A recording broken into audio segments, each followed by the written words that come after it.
আসসালামু আলাইকুম সম্মানিত ভিউয়ার্স, এই যে আজকে স্মার্ট নেপিয়ার ঘাস খেতে আছি। আপনারা যারা ঘাস চাষ করবেন চিন্তায় আছেন আসলে কোন ঘাসটা চাষ করবেন। তো আপনার যদি গরু ছাগল উভয় থাকে আপনি স্মার্ট নেপিয়ার এবং গারাওয়ান এই দুইটা ঘাস চাষ করতে পারেন আমার পক্ষ থেকে। আমি কারণ বিগত 3 বছর যাবত এই ঘাস চাষ করে আসছি, গরু ছাগল পালন করে থাকি।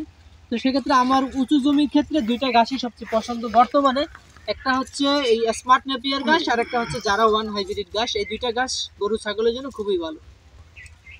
এই যে আমরা ঘাসটা কাটার পর আবার হয়েছে, তো অনেকে চিন্তা করেন যে একবার কাটলাম স্মার্ট নেপিয়ার গাছটা আবার হবে কিনা। তো সেই জায়গা থেকে আপনাদেরকে এই কনফিউশনটা দূর করে দেখালাম। আর এই যে দেখুন এখানে স্মার্ট নেপিয়ার গাছে কি পরিমাণ সোপায় ঘাস হয়েছে কাটার পরে। অন্যান্য ঘাস কাটলে কমে, কিন্তু স্মার্ট নেপিয়ার গাছটা কাটলে বাড়ে। দেখুন প্রতিটা সোপায় আপনি যেটাই দেখবেন, এবং শুধু একটা সোপা না যে আপনাদের দেখাচ্ছি, প্রতিটা সোপাই তার দ্বিগুণ করে উঠতেছে। তো গাছটা খাটো হয় ঠিক আছে, কিন্তু এর উৎপাদন অনেক বেশি। আপনি একটা সোপা জারা ঘাসের ওজন দিবেন আর একটা স্মার্ট নেপিয়ার ঘাসের ওজন দিবেন, তাইলেই বুঝতে পারবেন আসলে কোনটা কিরকম হয়ে থাকে। তাই আপনারা দুটো ঘাসই চাষ করবেন, দুটো ঘাসই খুব উপকারী গরু ছাগলের জন্য। আর যদি নিচু জমি থাকে তাহলে আবার এই ঘাসটা চাষ করলে আপনার হবে না, পানি আসলে মারা যাবে। তো পানি আসলে আরেকটা পদ্ধতি আছে, যে আমাদের এখানে বেড আকারে করা হয়েছে।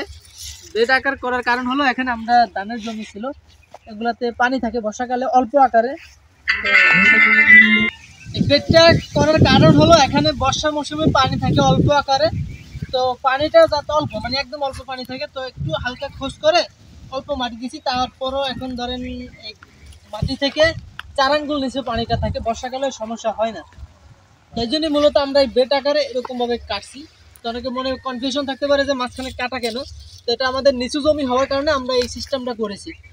তা আপনারা যদি অল্প পানি থাকে, ধরেন 1 বিঘার মতো পানি থেকে, এই সিস্টেমে আপনারা ঘাসটা চাষ করতে পারেন, সারা বছর উঁচা জমির ঘাস খাওয়াতে পারেন।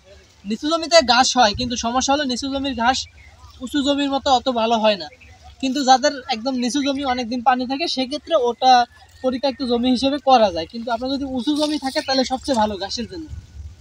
তো ঘাসের চাষের কোনো বিকল্প নয়। আপনাদের এরকম গাছ যদি চাষ করতে চান অবশ্যই কাটিং রোপণ করবেন। এটার কিন্তু বীজই হয় না। এই যে আমার হাতে যে কাটিংগুলো দেখতে পারতেছেন, এরকম কাটিং রোপণ করতে হবে এই গাছটা চাষ করার জন্য। তো আরও ভিডিও আছে আমাদের চাষ পদ্ধতি সম্পর্কে, আমাদের চ্যানেলটা সাবস্ক্রাইব করে আমাদের ভিডিওগুলো দেখতে পারেন, তাহলে আপনার আরও ধারণা পাবেন। আপনার খামারের জন্য সুবিধা হবে, গাছ চাষ করতে আপনার সিদ্ধান্ত নিতে সুবিধা হবে। তো সকলে ভালো থাকবেন, আল্লাহ হাফেজ।